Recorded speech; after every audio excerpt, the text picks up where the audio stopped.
നമ്മുടെ വീടുകളിൽ നിന്ന് കുട്ടികളെ വളർത്തുന്ന സമയത്ത് തന്നെ മോളെ നീയാണ് ഇമ്പോർട്ടൻറ്റ്, നിന്റെ ലൈഫാണ് ഏറ്റവും ഇമ്പോർട്ടൻ്റ് എന്നുള്ള മെസ്സേജ് നമുക്ക് കൊടുക്കാൻ പറ്റണം.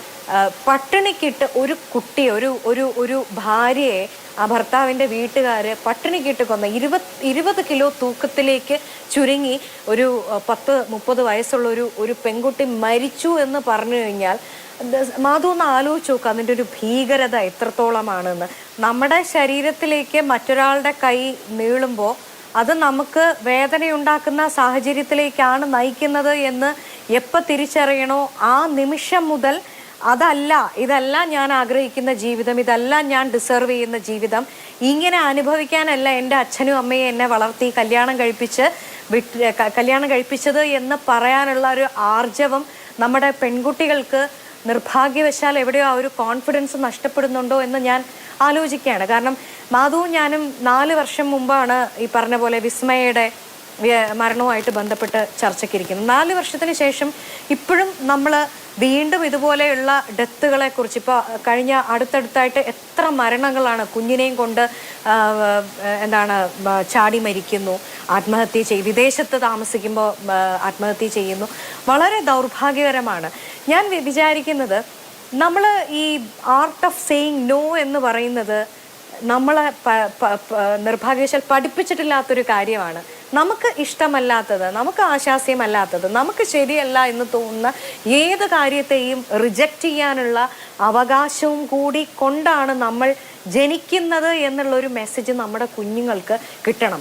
ആ മെസ്സേജ് കിട്ടുന്നതോടൊപ്പം ഏത് പ്രതിസന്ധി വന്നു കഴിഞ്ഞാലും ആ പ്രതിസന്ധികളെയൊക്കെ അതിജീവിച്ച് മുന്നോട്ട് പോകാനുള്ള ഒരു താങ്ങും തണലുമാകുന്ന സിസ്റ്റം ഒപ്പമുണ്ട് എന്നുള്ളൊരു ആത്മവിശ്വാസം ഈ പെൺകുട്ടികൾക്ക് തീർച്ചയായിട്ടും കിട്ടുകയും വേണം. അല്ലാത്തടത്താണ് ഞാൻ വിചാരിക്കുന്ന പലപ്പോഴും വളരെ ഒരു കൺഫ്യൂസ്ഡ് സ്റ്റേറ്റ് ഓഫ് മൈൻഡിലേക്ക് ആയിപ്പോകുന്നത്. എന്താണെന്നറിയോ, നമ്മളെല്ലാവരും പെൺമക്കൾ സ്വാഭാവികമായിട്ടും ചിന്തിക്കുന്നത്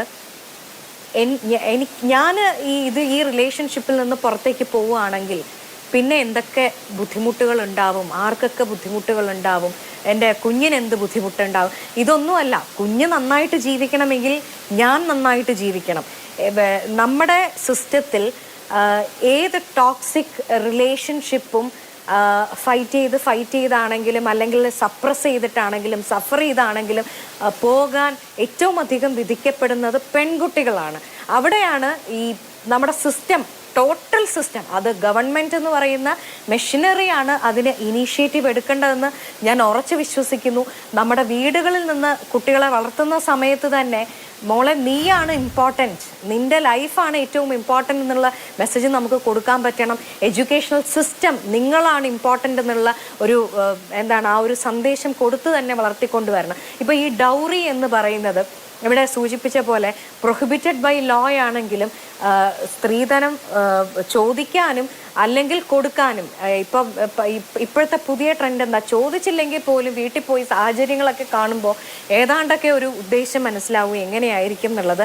പിന്നെ അതിനുശേഷം ജീവിതത്തിലോട്ട് കടന്നു കഴിഞ്ഞതിന് ശേഷമാണ് പ്രശ്നങ്ങൾ. ആവശ്യത്തിന് വിചാരിച്ചത്ര കിട്ടിയില്ലെങ്കിൽ, എക്സ്പെക്ട് ചെയ്തത് കിട്ടിയില്ലെങ്കിൽ പല രൂപത്തിൽ ഭാവത്തിലൊക്കെ പ്രതിസന്ധികൾ ജീവിതത്തിൽ സൃഷ്ടിച്ചുകൊണ്ട് അതിങ്ങനെ വന്നുകൊണ്ടിരിക്കുന്നത്.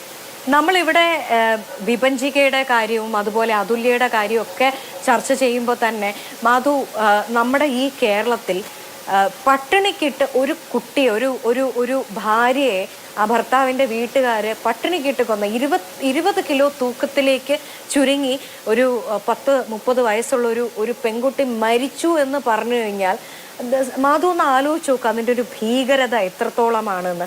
നമ്മുടെ അടുത്ത തലമുറയെ നമ്മൾ എന്താ പഠിപ്പിക്കുന്നത്? ഈ പെൺകുട്ടികൾ സഫർ ചെയ്തുകൊണ്ട്, പെൺകുട്ടി എന്ന് പറഞ്ഞു കഴിഞ്ഞാൽ ജനിക്കുന്നത് സഫർ ചെയ്യാനും അഡ്ജസ്റ്റ് ചെയ്യാനും കോംപ്രമൈസ് ചെയ്യാനും.